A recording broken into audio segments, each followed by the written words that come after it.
Assalamualaikum warahmatullahi wabarakatuh. Gimana kabarnya teman-teman? Semoga selalu sehat ya. Ini aku coba setting kameranya dulu. Gimana kabarnya teman-teman? Semoga selalu sehat ya. Ini udah lama banget ya teman-teman aku nggak buat video karena beberapa bulan ini aku lagi menyesuaikan diri dengan kegiatan baru aku. Terus aku juga lagi fokus sama sesuatu kemarin, jadi aku tuh nggak sempet buat video gitu teman-teman. Nah malam ini aku mau coba nggak sedikit sih, mungkin ini ceritanya panjang kali lebar, tapi nggak apa-apa ya teman-teman. Ini aku mau sharing pengalaman aku beberapa bulan terakhir ini. Jadi teman-teman, sesuai judul dari video aku Muzikzat, sebenarnya waktu itu kan aku masih ada ya teman-teman, video aku sebelumnya itu aku tuh masih ikut suami ke luar kota kayak gitu kan ya teman-teman. Ada yang ke Sumbawa, ada yang ke Lombok kayak gitu. Nah di bulan Maret atau bulan April itu aku kalau nggak salah, itu aku tuh menstruasinya itu nggak lancar gitu loh teman-teman. Jadi 2 minggu menstruasi, 2 minggu kemudian aku tuh menstruasi lagi. Nah aku tuh tipe orang yang gugup langsung panik kayak gitu loh, panikan gitu loh teman-teman. Jadi pas aku menstruasi 2 minggu, kemudian 2 minggu kemudian aku menstruasi lagi, aku tuh panik. Terus aku bilang sama suami aku, kenapa ya aku menstruasinya ini kok cepat banget, 2 minggu tuh aku udah menstruasi kayak gitu. Terus akhirnya suami aku bilang, oh ya udah sekalian kita ke dokter aja, kita periksa. Karena memang kan ya teman-teman, aku itu sama suami itu emang pengen cepet hamil gitu. Karena memang aku sama suami aku tuh nikah di usia 30 tahun gitu. Jadi wajar kan kalau misalnya aku perempuan tuh pengen cepet hamil gitu, karena usia gitu, karena ada faktor usia gitu. Jadi aku tuh sama suami aku tuh pergi ke dokter kandungan di Surabaya. Aku sebut aja ya rumah sakitnya teman-teman, soalnya aku tuh pergi ke beberapa rumah sakit biar nggak bingung nantinya cerita aku.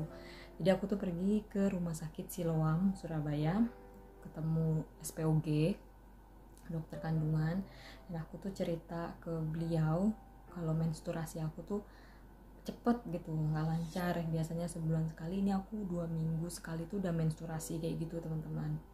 Akhirnya dokter juga nanya berapa lama durasi menstruasi aku. Ya aku jawab lah pokoknya beberapa pertanyaan yang dokter tanyakan ke aku jawab gitu. Pokoknya pertanyaan itu seputar menstruasi. Akhirnya dokter itu langsung USG perut aku, dan diputer kayak gitu.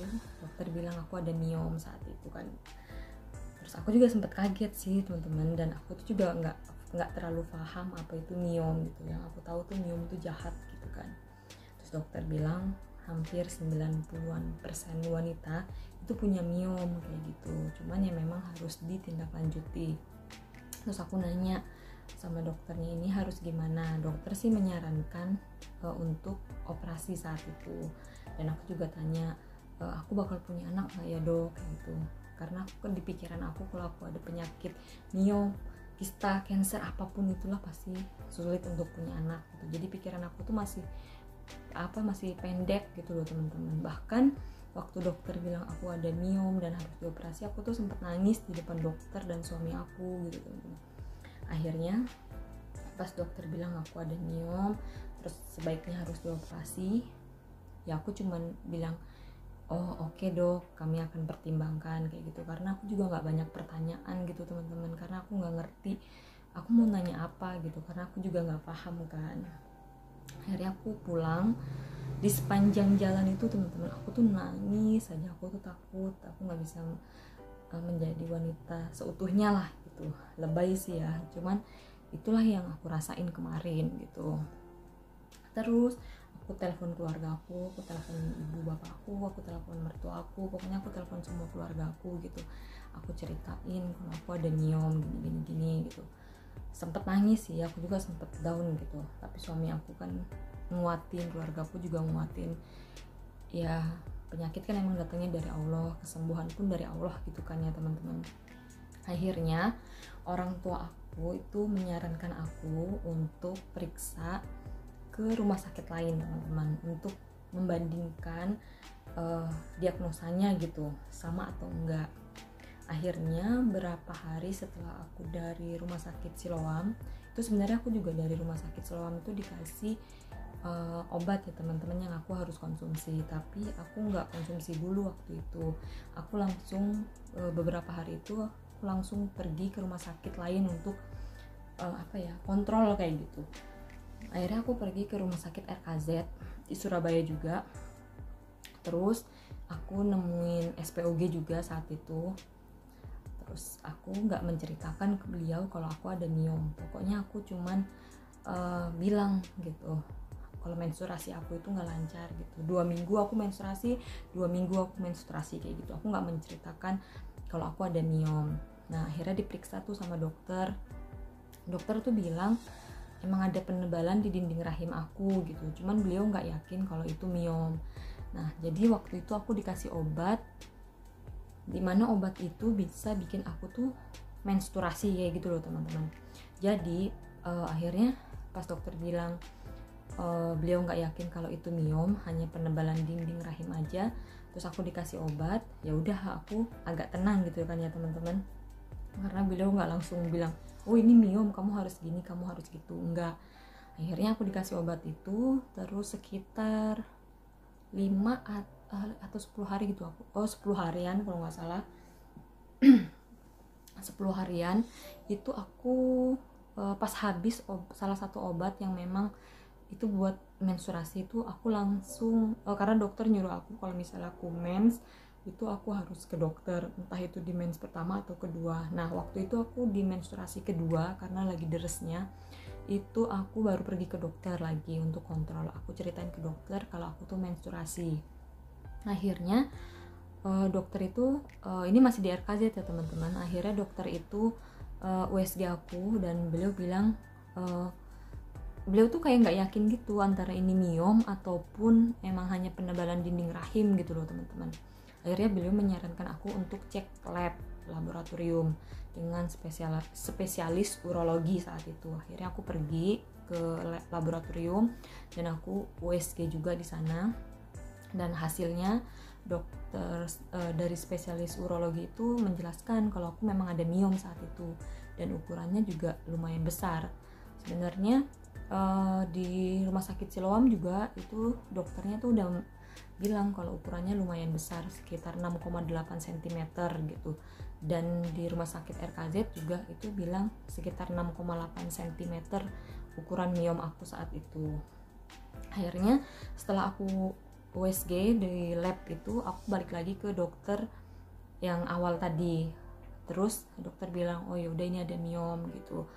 Terus dokter bilang karena pernikahan aku itu belum 1 tahun, jadi dokter itu nggak menyarankan aku untuk operasi saat itu, karena dokter bilang ya udah kita usaha dulu, maksudnya ikhtiar dulu sampai 1 tahun pernikahan kayak gitu. Ya udah dong aku pulang kan, waktu aku agak lega gitu karena nggak langsung operasi gitu kan ya teman-teman. Akhirnya nah berapa hari kemudian gitu suami aku tuh bilang gitu, sayang kok perutnya keras ya, kata dia kayak gitu kan. Terus aku raba, iya beneran keras gitu. Terus aku kan orangnya panik kan, jadi aku ya Allah ini harus kayak gimana, ini aku bingung kan saat itu teman-teman, karena memang kelihatan perut aku tuh besar dan keras gitu teman-teman. Aku tuh hanya berpikir karena aku gemuk jadi ya udah itu mungkin lemak kayak gitu kan. Terus diam-diam tuh suami aku tuh mungkin sering curhat ya sama teman-teman kerjanya gitu, terus disarankan kesana kesini.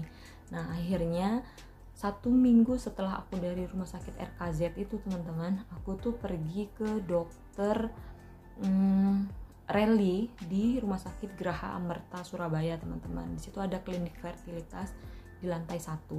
Aku ketemu sama dokter Reli saat itu. Akhirnya aku periksa lagi sama dokter Reli itu, terus aku ceritain kalau aku itu ada miom kayak gitulah teman-teman. Nah di rumah sakit ketiga ini dengan dokter ketiga ini aku ceritain kalau aku ada miom saat itu. Aku bilang menstruasiku juga gak lancar dari bulan 3 ke 4 kayak gitu. Nah itu kan aku tuh ke dokternya itu sekitar bulan 5 teman-teman, bulan 5-an gitu. di Siloam Surabaya tuh bulan 5-an pokoknya. Siloam Surabaya bulan 5, RKZ bulan 5, terus dokter klinik fertilitas di Geraha Amerta itu juga bulan 5, di rumah sakit ketiga itu bulan 5. Terus aku periksa tuh ke dokter Reli. Saat itu aku menceritakan kalau menstruasi aku tuh nggak lancar gitulah ya. Terus akhirnya dokter periksa, oh iya ini ada miom katanya kayak gitu. Oh iya dok, iya ini ada miom dan ini harus ditindaklanjuti kayak gitu. Dokternya menyarankan aku untuk bersihin miomnya dulu baru nanti promil kayak gitu.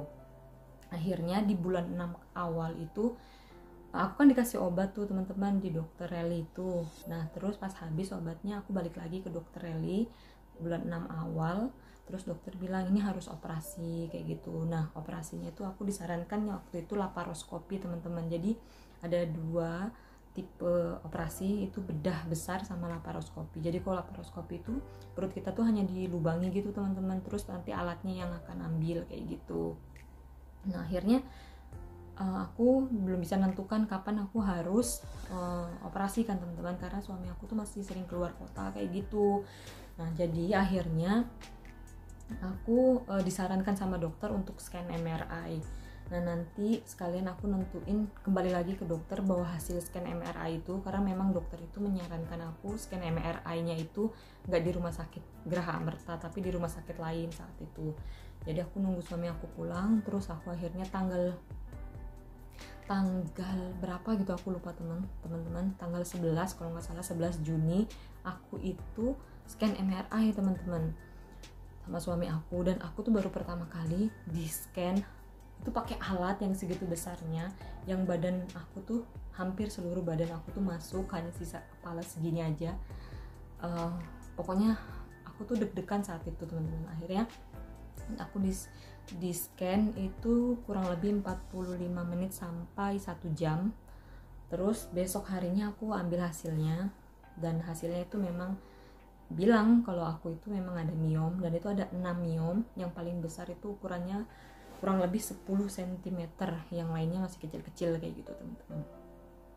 Makin sedih kan aku ya teman-teman, ya Allah ternyata miom aku tuh banyak banget, besar banget. Akhirnya suamiku bilang udahlah sayang, pokoknya ikutin dulu aja lah saran dokter Reli katanya kayak gitu waktu itu. Terus kalau memang harus laparoskopi sudahlah laparoskopi aja, yang penting kamu sehat dulu, nanti baru kita fokus di kehamilan kayak gitu.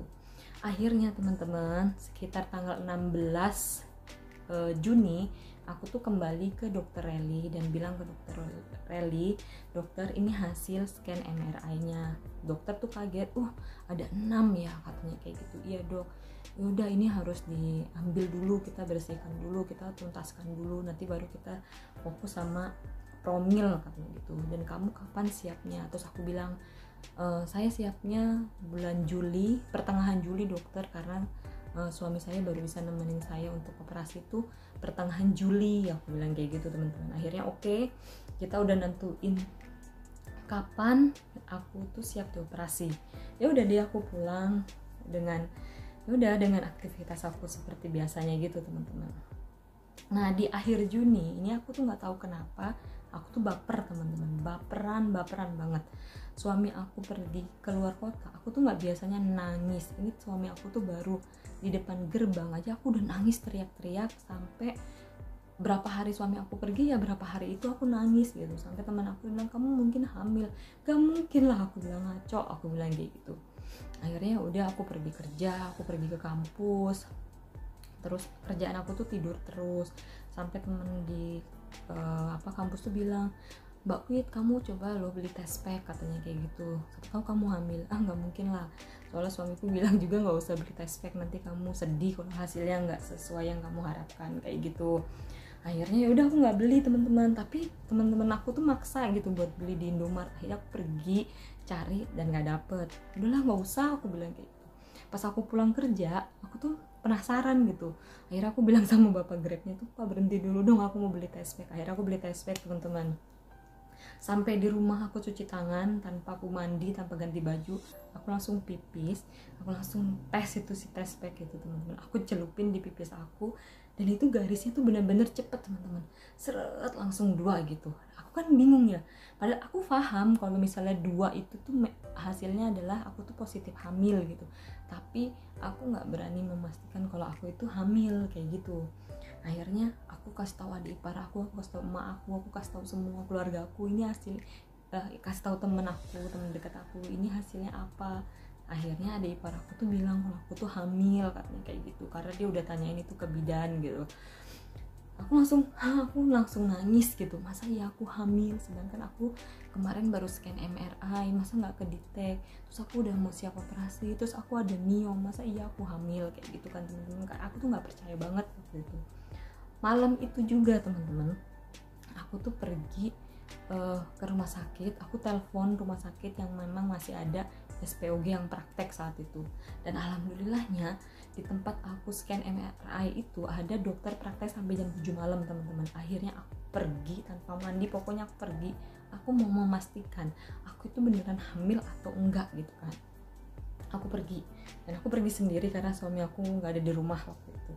Aku pergi sendiri, terus aku cuma bilang ke dokter, saya tuh ada miom, ini hasil MRI-nya, ini hasil USG-nya dan lain sebagainya, catatan-catatan dokter sebelumnya. Aku bilang kalau saya ini punya miom, aku bilang kayak gitu, dan saya siap operasi bulan depan, bulan Juli, pertengahan Juli. Tapi ini hasil tes pack saya, kalau saya itu garis 2, aku bilang gitu teman-teman. Terus dokter langsung kaget itu, baca scan MRI ku, langsung dia bilang gini, ya Allah Bu, ini benar-benar mukjizat dari Allah kan. Kamu ada miom dengan ukuran yang menurut saya ini besar sekali gitu, ukuran 10 cm tuh besar kayak gitu. Terus kamu dikasih hamil, coba kita periksa dulu, kita pastikan kamu beneran hamil atau enggak. Aku langsung oke, periksa sama dokter, dan itu kelihatan teman-teman, nggak boleh nangis, dan itu kelihatan teman-teman, waktu dokter itu USG itu ada kantungnya, memang masih kecil, dan itu tahu nggak teman-teman usia kehamilan aku berapa lama? Ternyata udah 6 minggu. Bayangin aja 6 minggu kan artinya udah sebulan lebih ya teman-teman, dan itu nggak kedetek gitu. Masya Allah, Allah tuh ngasih rezeki mukjizat ke aku tuh luar biasa banget. Di saat aku tuh lagi bergejolak mau operasi, tapi Allah kasih hadiah buat aku gitu, nggak boleh nangis. Terus akhirnya aku langsung bilang, dokter saya ini hamil. Iya kamu hamil Bu, selamat ya, kamu harus jaga ini, kamu pokoknya teman-teman, aku benar-benar seneng, nangis aku di depan dokter itu teman-teman. Terus akhirnya aku pulang, sepanjang jalan itu aku nangis, aku pegang perut aku, ya Allah ini ada anakku. Aku tuh seneng banget saat itu teman-teman, ya Allah, aku bilang, padahal aku tuh mengharapkan ini gitu, aku mengharapkan aku cepat hamil saat itu kan. Cuman aku nggak terlalu fokus di situ dulu, aku fokus di miomku dulu, aku selesai operasi baru aku fokus. Ternyata Allah kasih aku cobaan, tapi Allah juga kasih aku hadiah gitu.